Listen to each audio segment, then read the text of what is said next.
Bismillahirrahmanirrahim. Assalamualaikum warahmatullahi wabarakatuh. Alhamdulillahi rabbil alamin wa bihi nasta'in ala umuri dunya. Asyhadu an la ilaha illallah wahdahu la syarika lahu lahul mulku wa lahul hamdu wa asyhadu anna Muhammadan abduhu wa rasuluhu amin. Shallallahu wasallam alaihi wa ala alihi wa sahbihi ajma'in wa ala man sara ala nahjihi wa sunnah bi sunnatihi ila yaumiddin. Amma ba'd. Allahumma 'allimna ma yanfa'una wanfa'na bima 'allamtana wa zidna 'ilman wa 'amalan wa fiqhan. Allahumma iftah 'alaina futuhal 'arifin wa fidna mantiq as-salihin as-sadiqin wa rawwi 'alaina bi'adabika al-husna ya akramal akramin. Hadirin dan hadirat, ikhwan dan akhwat, jamaah salat maghrib dan salat isya yang dirahmati dan dimuliakan oleh Allah Subhanahu wa taala. Di pertemuan kita yang lalu dalam kajian Sirah Nabawiyah, kita sudah menceritakan bagaimana dampak dari kematian Khadijah dan paman Rasulullah SAW pada dakwah yang dilakukan oleh Rasulullah SAW, dan bagaimana Rasulullah SAW kemudian mengambil langkah-langkah strategis melebarkan dakwahnya keluar kota Mekah. Dan salah satu di antara langkah penting yang beliau laksanakan adalah beliau berdakwah ke kota Taif.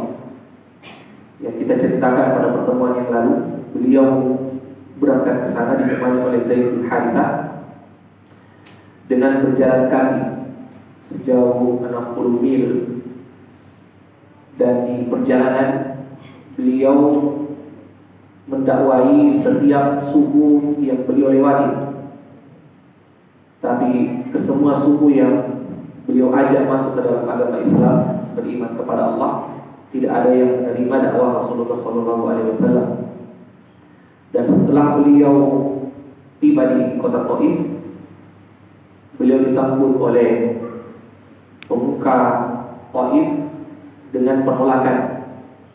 Abdul Yalail dan dua orang pemuka Taif menolak dakwah Rasulullah SAW yang detailnya kita sudah ceritakan pada pertemuan yang lalu. Dan setelah ditolak oleh pemuka Taif, beliau SAW kemudian mengetuk setiap pintu yang ada di kota itu, mengajak penduduk kota Taif untuk masuk ke dalam agama Islam. Tapi lagi-lagi beliau mengalami penolakan, bahkan pengusiran disertai dengan lemparan batu, sampai membuat kaki beliau berdarah, sampai membuat beliau kepayahan. Beliau dikejar ya beberapa kilo, dilempari, sampai kemudian Allah Subhanahu wa taala mengutus malaikat penjaga gunung untuk menawarkan kepada Rasulullah SAW pembalasan. Ya, kita ceritakan bagaimana malaikat penjaga gunung mengatakan kepada beliau SAW, "In syi'ta ya Muhammad, la utadbiqanna 'alaihim al-akhshabain." Kalau kamu mau, saya akan lemparkan dua gunung ini ke mereka. Tetapi Rasulullah SAW kemudian mengatakan, "Jangan lakukan itu. Bahkan saya berharap ada dari keturunan mereka nantinya yang beriman kepada Allah Subhanahu wa ta'ala." Di rentetan kesulitan yang dialami oleh Rasulullah SAW, Allah Subhanahu wa ta'ala menyelipkan pertolongannya dan memberikan hiburan kepada nabinya, Nabi kita Muhammad SAW, dengan berimannya Addas, seperti yang kita ceritakan pada pertemuan yang lalu. Addas, pekerja yang bekerja di kebunnya Utbah bin Rabi'ah dan Syaibah bin Rabi'ah, itu beriman, ya, yang detailnya juga kita sudah ceritakan, beriman kepada Rasulullah SAW. Nah, ini selipan-selipan pertolongan yang Allah Subhanahu wa ta'ala berikan kepada Rasulullah SAW di banyaknya kesulitan yang beliau hadapi. Ya, fa inna ma'al usri yusra. Bersama dengan kesulitan itu akan ada kemudahan yang Allah Subhanahu wa taala berikan. Dan bukan cuma itu. Beliau sebelum masuk ke kota Mekah itu singgah di sebuah lembah yang bernama Wadi Nakhla. Di sana beliau bermalam beberapa hari, dan ada di antara malam di mana beliau menetap di sana, Allah Subhanahu wa taala menghadirkan sekelompok jin yang mendengar bacaan Rasulullah sallallahu alaihi wasallam, bacaan Qur'annya. Dan ini disebutkan oleh Allah Subhanahu wa taala di dalam Al-Qur'an. Ya, tempatnya di Wadi Nakhla yang sekarang dikenal ya dengan nama Masjid Al-Jin. Ya, kalau ada yang pernah dengar di Saudi ada namanya Masjid Jin. Kenapa dinamakan itu? Karena di situ dulunya berkumpul sekelompok jin yang mendengar bacaan Quran Rasulullah SAW. Dan ini termasuk dalam masalah akidah. Ya, di dalam agama kita menetapkan apa-apa yang ditetapkan di dalam nas yang berkaitan dengan masalah-masalah yang gaib. Ya. Di dalam Al-Quran, di dalam hadis-hadis Rasulullah SAW, Allah menetapkan tentang malaikat, bahwa ada makhluk yang bernama malaikat yang kita tidak melihatnya, maka kita juga menetapkannya. Di dalam nas Al-Quran, Allah Subhanahu wa taala menyebutkan tentang syaitan, tentang jin. Ya, bahwa ada makhluk yang bernama jin, maka kita juga menetapkannya. Iya, kita juga menetapkannya meskipun kita tidak melihatnya. Ya, jadi keimanan itu tidak berkaitan dengan apa yang kita lihat. Ya, karena memang keyakinan itu berkaitan dengan apa yang ada di dalam hati. Iya. Apa yang ada di dalam hati.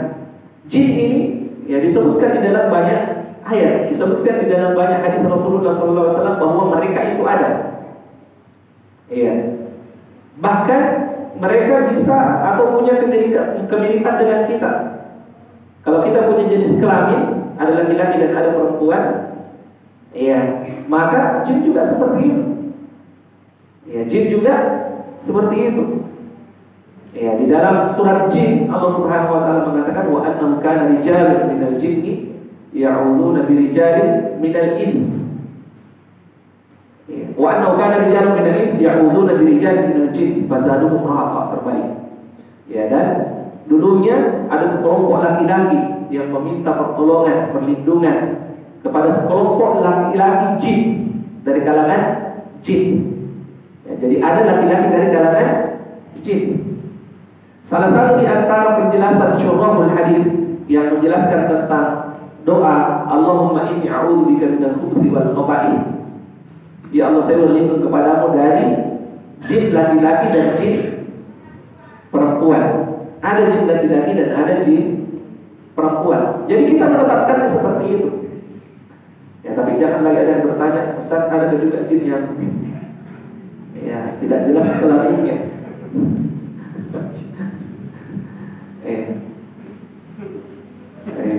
Jangan ditanyakan itu, karena saya juga belum tahu itu, belum dapat ayatnya, belum dapat hadisnya. Iya. Yang jelas apa yang ditetapkan oleh Allah di dalam Al-Quran itu juga yang kita tetapkan.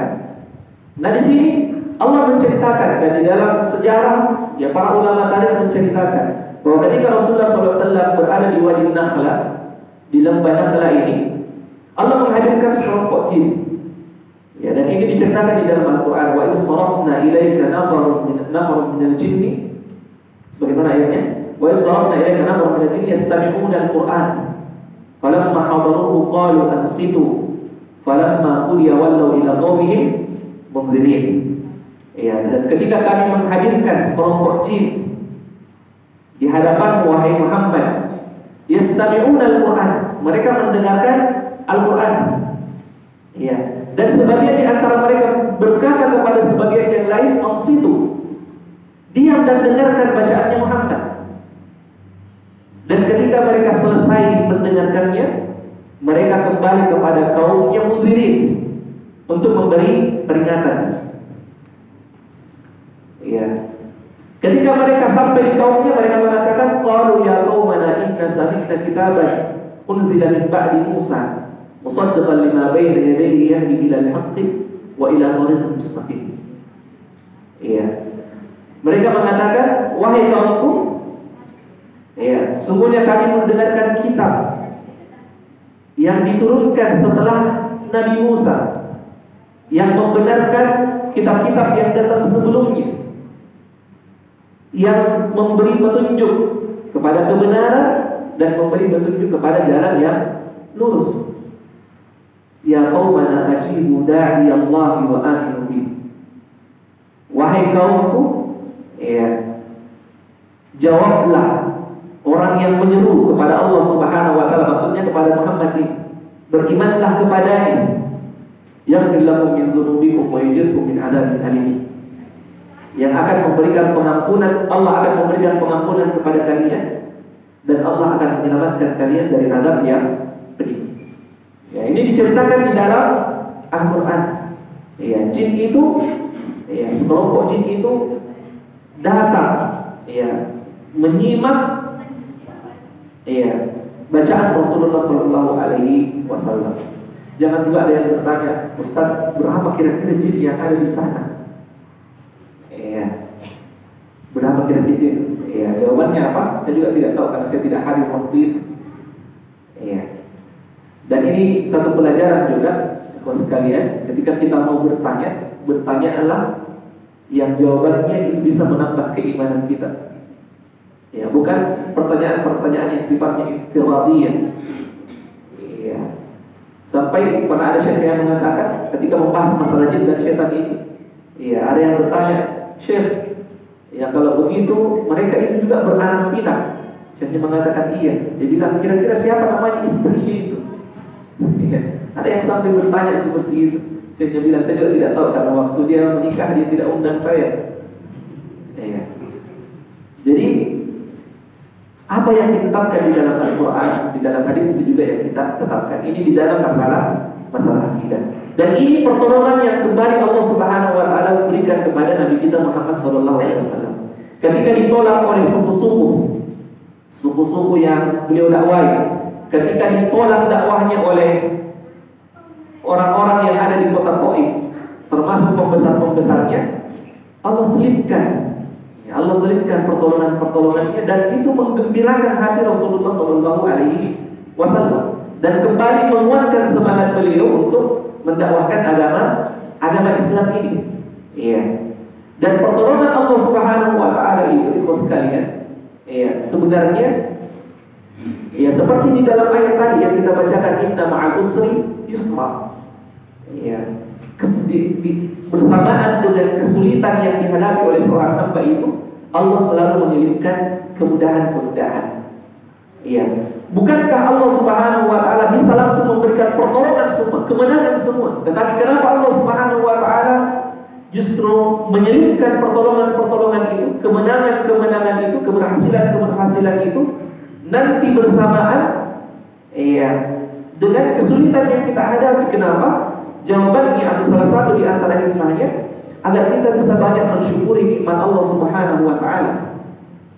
Ya, karena biasanya keberhasilan itu akan semakin terasa, ya, kelezatannya.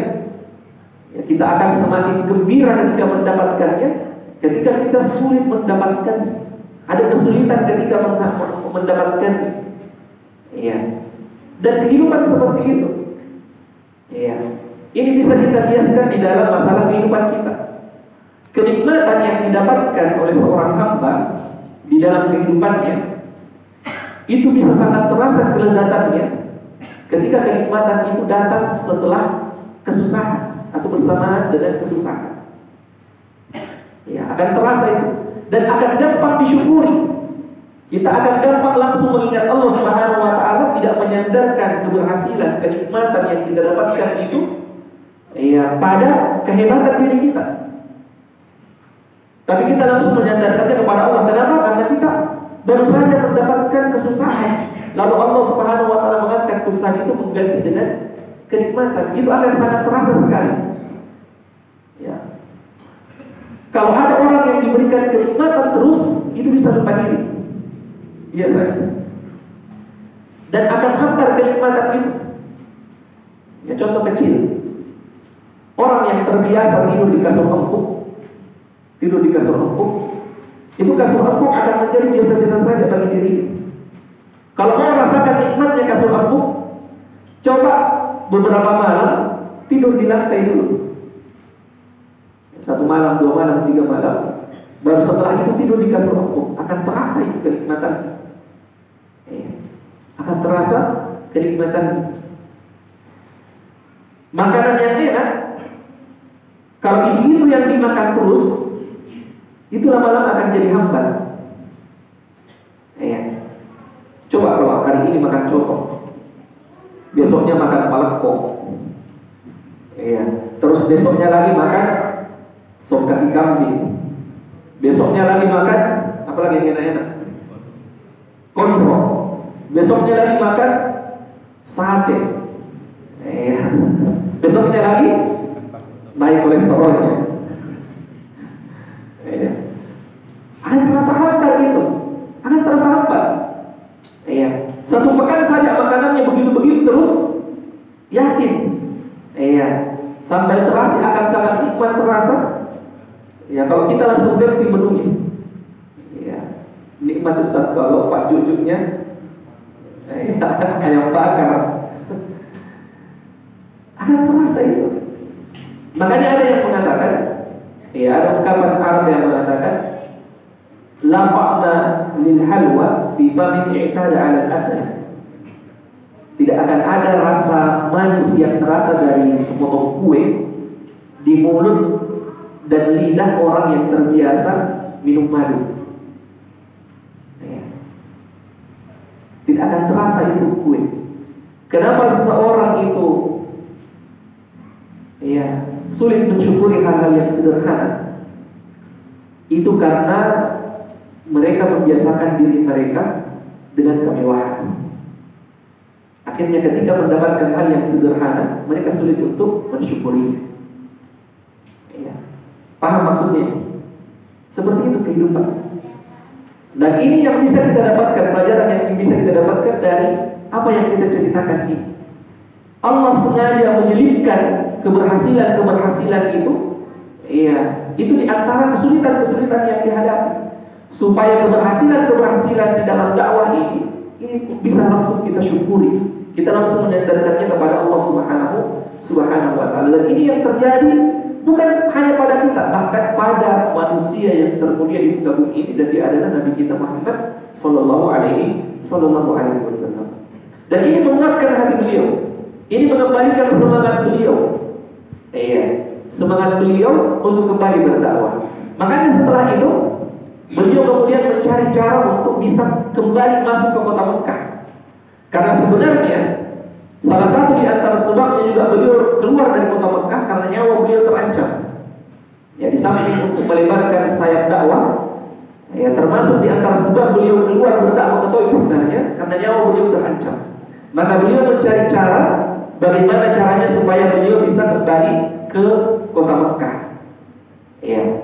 Dan tidak ada jalannya kecuali meminta perlindungan. Tidak ada lagi Abu Thalib yang berdiri di depan melindungi Rasulullah SAW, maka tidak ada cara kecuali melakukan istijarah, istilahnya di dalam agama istijarah, meminta perlindungan. Dan ini berlaku sampai akhir zaman. Disebutkan di dalam Al-Quran, wa in ahadun minal musyrikin istajaraka fa'ajirhu hatta yasma'a kalam Allah thumma ablighu ma'manah. Masalah istijarah ini tidak perlu kita jelaskan, nanti akan ada pembahasan tersendiri. Beliau kemudian berusaha mencari siapa yang punya kedekatan dengan beliau untuk beliau mintai perlindungan supaya beliau bisa masuk kembali ke kota Mekah. Maka beliau kemudian memilih Al-Akhnas bin Syuraik untuk memberikan perlindungan kepadanya. Tetapi apa kata Akhnas bin Syuraik? Dia mengatakan, ana halif, saya terikat perjanjian dengan suku-suku Quraisy yang lain. Wal halif la yujir, dan orang yang terikat perjanjian tidak bisa memberikan perlindungan. Artinya Akhnas bin Syuraik ini tidak bisa memberikan perlindungan. Maka dia kemudian mengutus Zaid ke Suhail bin Amr, untuk meminta perlindungan. Tapi Suhail mengatakan, antara sukuku dengan sukumu, itu ada masalah dari dulu. Ini ada masalah kesukuan. Saya tidak bisa memberikan perlindungan kepadamu. Lalu kemudian beliau mengutus Zaid untuk meminta perlindungan ke Mut'im bin Ali. Dan diiyakan oleh Mut'im bin Ali. Mut'im bin Ali kemudian mengumpulkan anak-anaknya, anaknya banyak, mengumpulkan kaumnya, menyuruh mereka untuk memegang senjata dan mengatakan kepada mereka, saya memberi perlindungan kepada Muhammad. Kalau dia nanti datang, kita yang melindunginya. Satu pelajaran juga, anak-anak itu kalau banyak juga gunanya. Anak-anak itu kalau banyak juga gunanya. Ini yang dikumpulkan pertama kali siapa? Anak-anaknya dulu, Mut'im bin Ali. Dia kumpulkan anak-anaknya. Baru setelah anak-anaknya dikumpulkan kaumnya. Jadi Mut'im bin Ali kemudian memberikan perlindungan kepada Muhammad. Jadi mereka kemudian mengambil senjata, menunggu Rasulullah SAW masuk ke kota Mekah dan mengawalnya sampai masuk ke rumahnya, sampai ke rumah Rasulullah SAW. Pada saat beliau datang, Mut'im bin Ali kemudian mengatakan, ya ma'syar Quraisy, wahai orang-orang Quraisy, saya memberikan perlindungan kepada Muhammad. Siapa yang mengganggunya akan melawan saya, anak-anak saya dan suku saya. Abu Jahal waktu itu mendatanginya dan mengatakan, amujirun anta amuttabi, apakah kamu hanya sekedar memberi pertolongan, memberi perlindungan, atau kamu juga sudah ikut agamanya? Mut'im bin Ali mengatakan, bal mujir, saya hanya memberikan perlindungan, tidak mengikuti agamanya. Maka Abu Jahal kemudian mengatakan, kalau begitu kami memberikan perlindungan kepada orang yang kamu lindungi. Abu Jahal juga ikut melindungi. Maka Rasulullah SAW akhirnya bisa masuk ke rumahnya, masuk ke kota Mekah dan masuk ke rumahnya dengan aman. Dan karena kebaikan Mut'im bin Ali ini, di peristiwa perang Badar, Rasulullah SAW mengatakan, "Lau kana Mut'im bin Ali hayyan, thumma kallamani fi aula, la taraktuhu lahu." Perang Badar, perang yang dimenangkan oleh orang Islam, ketika melawan orang-orang Quraisy. Nanti akan kita bahas detailnya. Dan waktu menang, banyak tawanan perang. Rasulullah mengatakan, seandainya Mut'im bin Ali hidup dan meminta kepada saya untuk melepaskan mereka semua, saya akan melepaskannya. Pelajarannya di sini, seperti firman Allah Subhanahu wa taala, "Fama jazaa'ul ihsan illa al-ihsan." Kebaikan itu tidak ada balasannya kecuali kebaikan juga. Bahkan ketika kebaikan itu datang dari orang yang memusuhi kita. Bisa tidak kita buat seperti ini? Bisa kita memiliki akhlak yang seperti ini? Ketika ada musuh kita, ada orang yang kita musuhi, kita berbuat baik kepadanya. Bahkan orang musyrikin sendiri ada yang melakukannya. Utbah, Syaibah itu musuhnya Rasulullah. Tapi ketika melihat Rasulullah SAW berdarah kakinya ketika dilempar oleh penduduk kota Mekah, apa yang dilakukan oleh Utbah? Apa yang dilakukan oleh Syaibah? Dia mengutus Adas untuk memberikan anggur kepada Nabi kita Muhammad. Ini musuhnya. Dia kasih anggur, dia kasih makan, dia lakukan kebaikan kepadanya. Mut'im bin Ali musuhnya Rasulullah. Tetapi ketika melihat bagaimana susahnya Rasulullah, kesulitannya, bagaimana terpojoknya Nabi kita Muhammad SAW, dia berikan perlindungan. Dan Rasulullah balas kebaikan musuhnya. Sebelum-sebelumnya kita pernah ceritakan bagaimana orang yang pertama memberikan kiswah Ka'bah,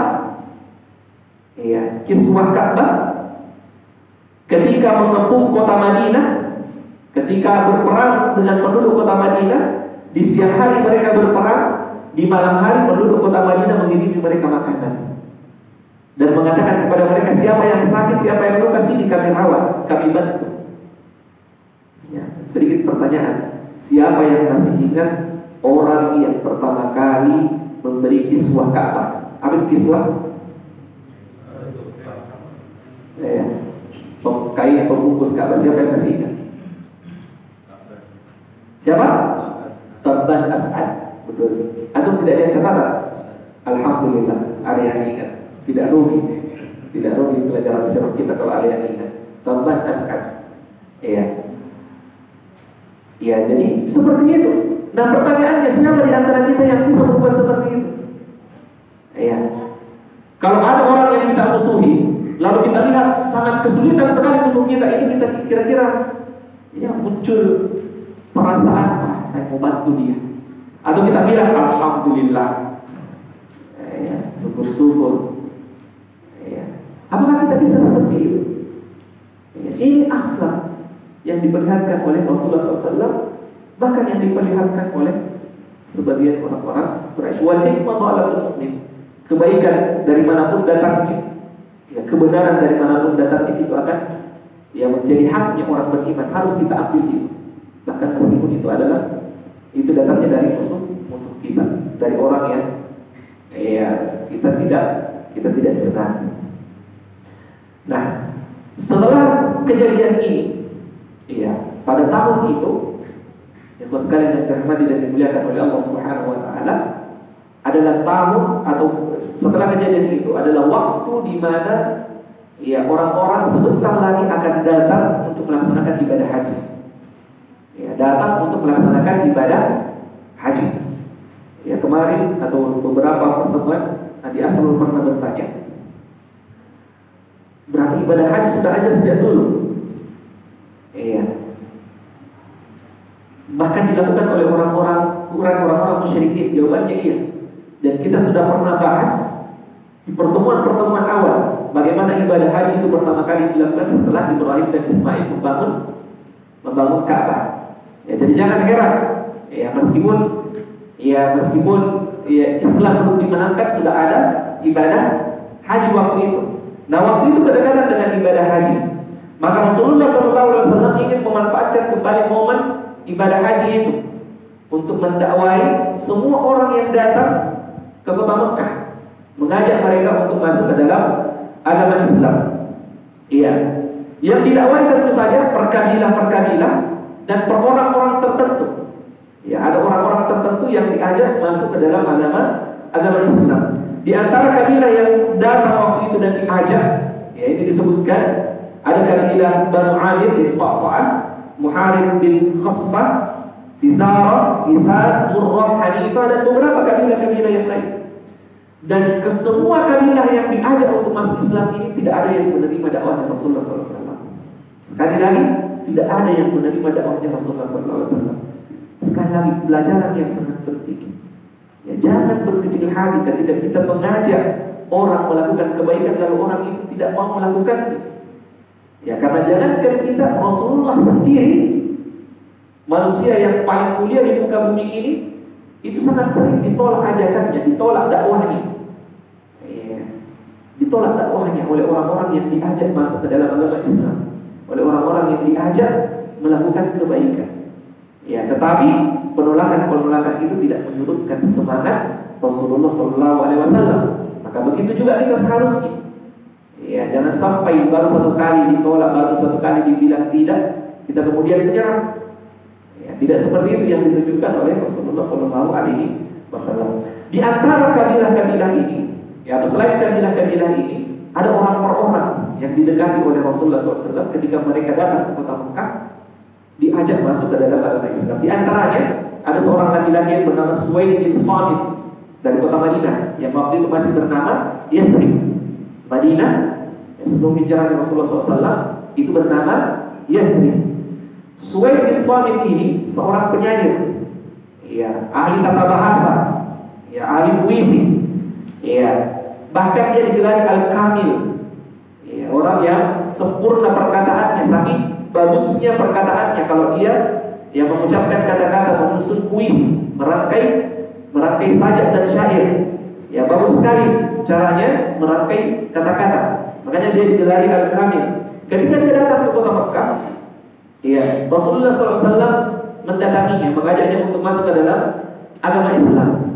Ya, maka waktu dia diajak, dia bertanya kepada Rasulullah, apakah kamu punya perkataan yang seperti yang sering saya katakan? Maksudnya syair-syair.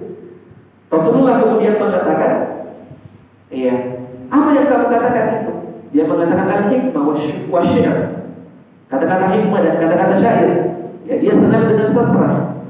Maka Rasulullah mengatakan, "I'rid alayya, kalau begitu sampaikan kepada syair-syairmu itu." Maka dia kemudian membacakan beberapa penggal bait. Ketika Rasulullah SAW mendengarkannya, dia mengatakan, "Inna hadzal kalam hasan." Apa yang kamu katakan ini, ya, ucapkan ini kalimat-kalimat yang indah. Tapi kata beliau, "Mai afdal min hada."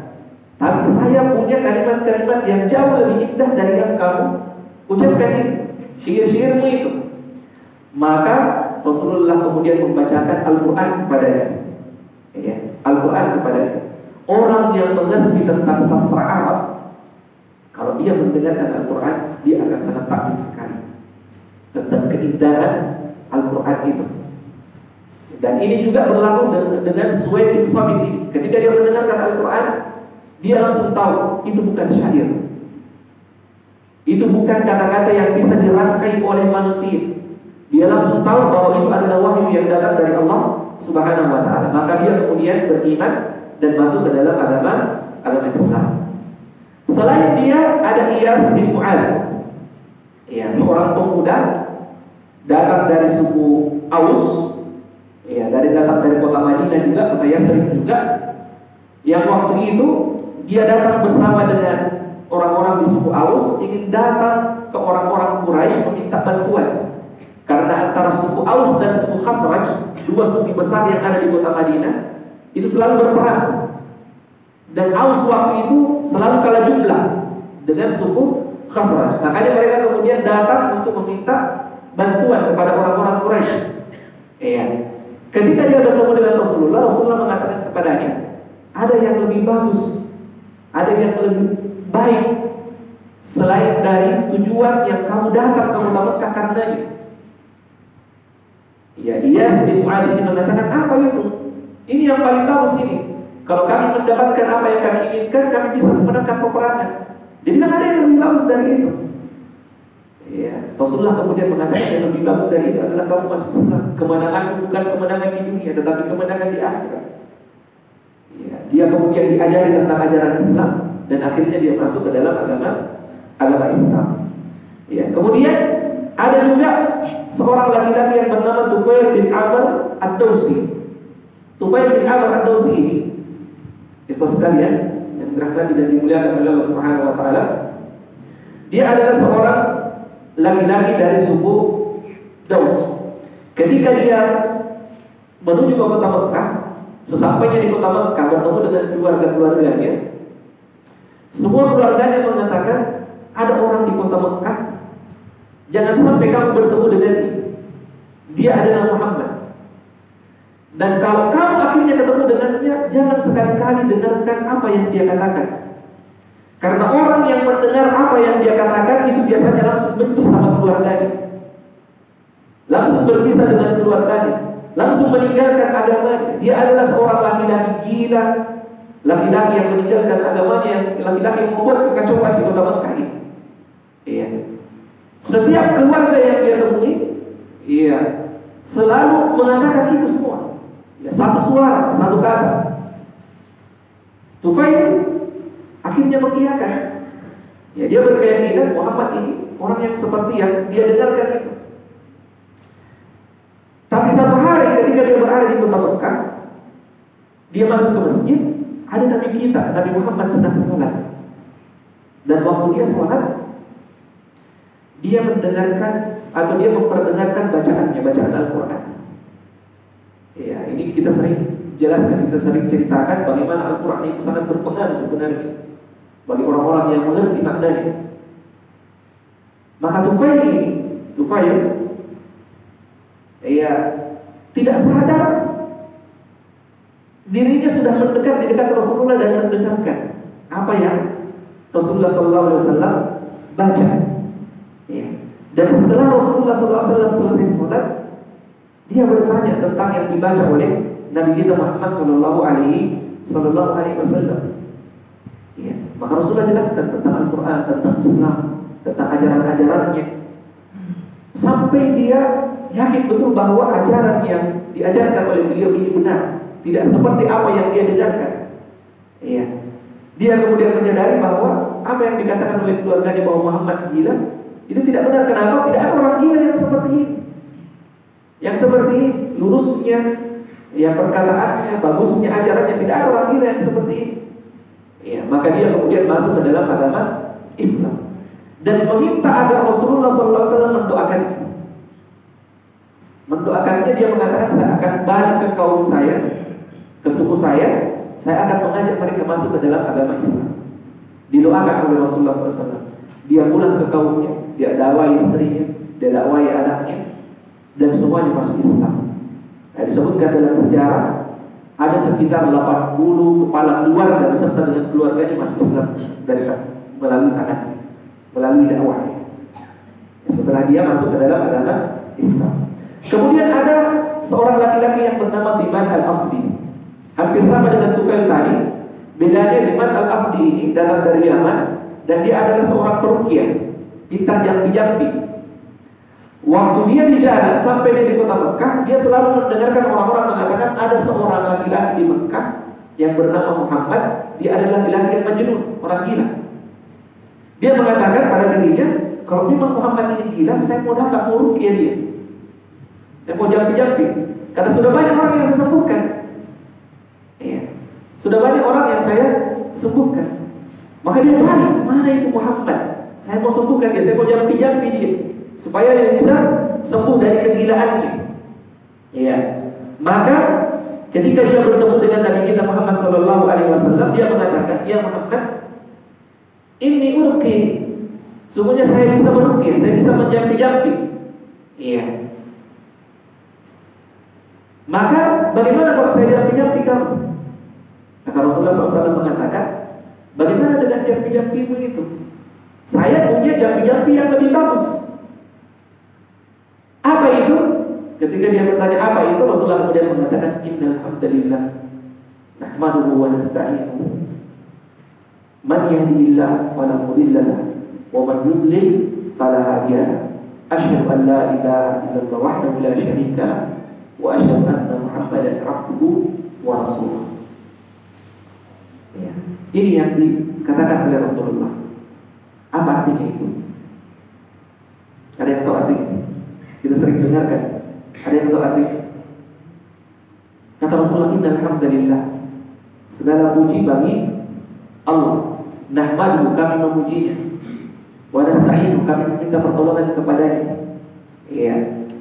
Man yahdillah fala mudilla lahu. Siapa yang Allah berikan hidayah, maka tidak ada yang bisa menyesatkannya. Lihat bagaimana keluarga Ammar bin Yasir yang sudah beriman dipaksa untuk menjadi sesat kembali. Dia tidak bisa dipaksa keluar dari agama. Lihat bagaimana Bilal yang diberikan hidayah oleh Allah Subhanahu wa taala disiksa, dipaksa untuk menjadi sesat kembali. Tapi Allah yang memberi hidayah, maka orang-orang yang misalnya tidak bisa menyesatkannya kembali. Man yahdillah fala mudilla lahu. Ketika kita ini berada di atas jalan hidayah, maka mintalah itu kepada Allah Subhanahu wa taala. Wa man yudlil fala hadiya. Siapa yang Allah sesatkan, maka tidak ada yang bisa memberikan hidayah kepadanya. Lihat bagaimana orang-orang yang Allah Subhanahu wa taala sesatkan dari orang-orang musyrik ini. Bagaimana dia lihat mukjizatnya Rasulullah, bagaimana dia lihat kebenaran perkataannya Rasulullah. Tapi mereka adalah orang-orang yang hatinya telah disesatkan oleh Allah Subhanahu wa taala. Maka tidak ada yang bisa memberikan hidayah kepadanya. Ini yang dibaca oleh Nabi kita Diman Al-Asdi ini mengatakan jampi-jampinya lebih bagus. Tidak mungkin orang gila seperti jampi-jampinya masuk Islam juga. Maka dia kemudian masuk Islam juga. Berapa menit lagi? 5. Kemudian di antara tokoh, ya, yang masuk ke dalam agama Islam dari dakwah yang beliau lakukan pada saat itu adalah seorang yang kita mungkin sudah kenal semua. Dia adalah Abu Dzar Al-Ghifari.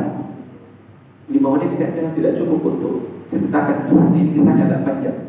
Abu Dzar Al-Ghifari ini, kita ringkas saja. Abu Dzar Al-Ghifari, yang sekalian, waktu dia mendengarkan kabar bahwa ada seorang nabi atau ada seorang yang bernama Muhammad yang mengaku bahwa dia adalah nabi, dia menerima wahyu, maka dia kemudian penasaran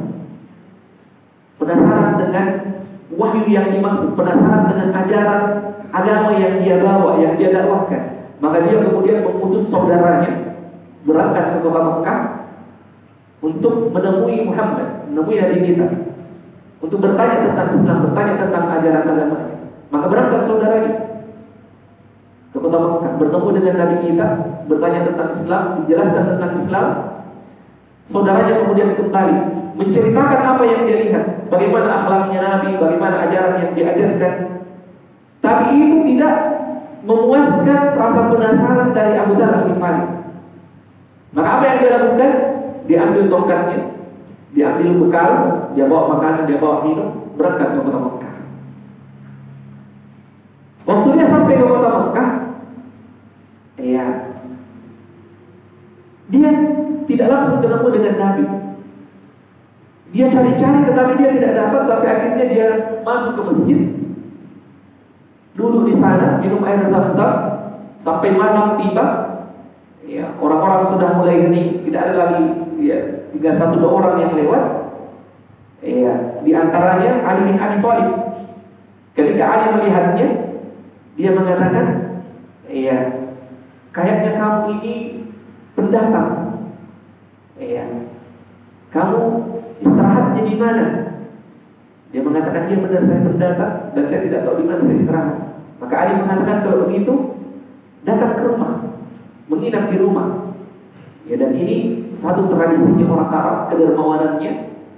Bagaimana mereka memperlakukan tamu-tamu mereka, bahkan tamu yang asing sekalipun diperlakukan seperti itu. Diajak ke rumahnya untuk bermalam. Maka Abu Dzar ikut kepada Abu Thalib, Ali bin Abi Thalib, bermalam di rumah Ali bin Abi Thalib. Keesokan harinya, dia kemudian keluar ke rumah Ali bin Abi Thalib, menuju ke masjid, mencari, melihat mana kira-kira yang bernama Muhammad. Tapi ternyata beliau tidak bisa menemuinya. Dan malam tiba, suasana hening seperti kemarin. Ali bin Abi Thalib kembali lewat dan mengatakan kepadanya, sepertinya kamu belum ketemu rumahmu. Di mana kamu menginap malam ini? Dia mengatakan, saya tidak ada tempat menginap. Kalau begitu datang lagi ke rumah. Maka datang lagi ke rumahnya menginap, bermalam. Sudah 2 malam dia menginap. Keesokan harinya dia kembali ke masjid mencari mana orang yang bernama Muhammad. Tetapi dia tidak temui. Sampai malam tiba untuk ketiga kalinya, Ali bin Abi Thalib kemudian lewat kembali dan mengatakan, kayaknya kamu belum dapat lagi rumah. Bagaimana kalau kamu menginap di rumah saya kembali? Akhirnya dia ikut kembali. Nah, ketika sampai di rumahnya, Ali bin Abi Thalib sudah mulai penasaran. Ini sudah 3 malam nih, orang ini duduk di tempat itu terus, melihat, seakan-akan mencari seseorang. Dia kemudian mengatakan, sebenarnya apa yang menjadi sebab kamu datang ke tempat ini? Abu Dzar mengatakan, in katabta amri akhbartuk. Kalau kamu mau merahasiakan apa yang akan saya katakan ini, maka saya akan sampaikan apa tujuan saya datang ke tempat ini. Ali bin Abi Thalib mengatakan, iya. Abu Dzar kemudian menceritakan, sebenarnya saya mendengar ada seorang yang mengaku Nabi, menerima wahyu, ajarannya begini. Saya mau bertemu dengannya untuk memastikan yang saya dengar itu. Kita lanjut sedikit ya. Dan bisakah kamu membantu saya untuk bertemu dengannya? Ali bin Abi Thalib mengatakan, oh bisa sekali. Ya, Ali sudah masuk Islam waktu itu, bisa sekali. Besok ikuti saya. Kemanapun saya berjalan, ikuti saya. Kalau saya melihat ada hal yang bisa membahayakan dirimu, saya akan merapat ke dinding, pura-pura perbaiki sandal saya atau pura-pura bersandar. Kalau saya melakukan itu, kamu berjalan melewati saya, pura-pura seakan-akan kamu tidak mengikuti nantinya kita bisa bertemu dengan Muhammad. Keesokan harinya seperti itu. Ali bin Abi Thalib berjalan ke depan, ya, diikuti oleh Abu Dhar, sampai akhirnya ketika Ali bin Abi Thalib masuk ke tempatnya Rasulullah, dia juga ikut masuk, bertemu dengan Rasulullah. Diajarkan tentang Islam, disampaikan ajaran-ajaran, ya. Dan Rasulullah mengatakan, ya, setelah dia masuk Islam tentunya, dia langsung masuk Islam, dan Rasulullah mengatakan kepadanya, sekarang sembunyikan keislaman, pulang ke kaummu, pulang ke sukumu. Nanti kalau agama ini dibenarkan oleh Allah, silahkan datang. Di sini ada isyarat apa? Ada isyarat kemenangan. Padahal waktu itu umat Islam lagi susah-susahnya, lagi sulit-sulitnya.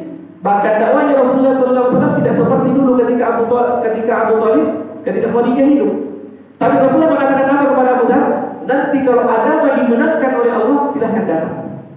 Sudah ada isyarat kemenangan dari Rasulullah SAW. Tapi apa kata Abu Dhar?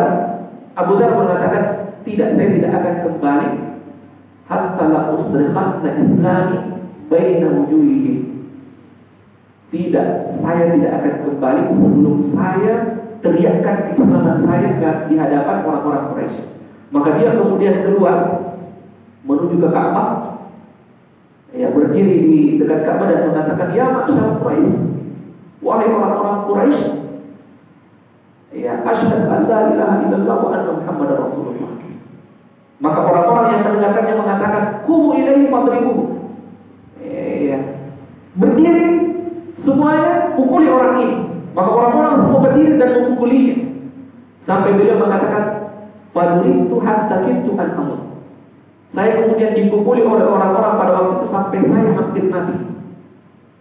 Sampai saya hampir mati. Waktu saya hampir mati, ada Abbas, temannya Rasulullah SAW, menolong saya dan mengatakan, ada apa dengan kalian ini memukuli orang dari Ghifar, suku Ghifar, sementara kafilah dengan dagangan kalian yang berangkat ke Syam itu melewati suku Ghifar yang terkenal sebagai perampok. Ya, kalau kalian sampai membunuhnya, suku Ghifar akan mencegah kafilah-kafilah dagang kalian. Orang-orang kemudian berhenti karena perkataan Abbas itu. Nah, apakah Abu Dhar Al-Ghifari kapok? Tidak. Besoknya datang lagi ke Ka'bah dan mengatakan, ya ma'syar Quraisy, wahai orang-orang Quraisy, ya, asyhadu an la ilaha illallah wa anna Muhammadar Rasulullah.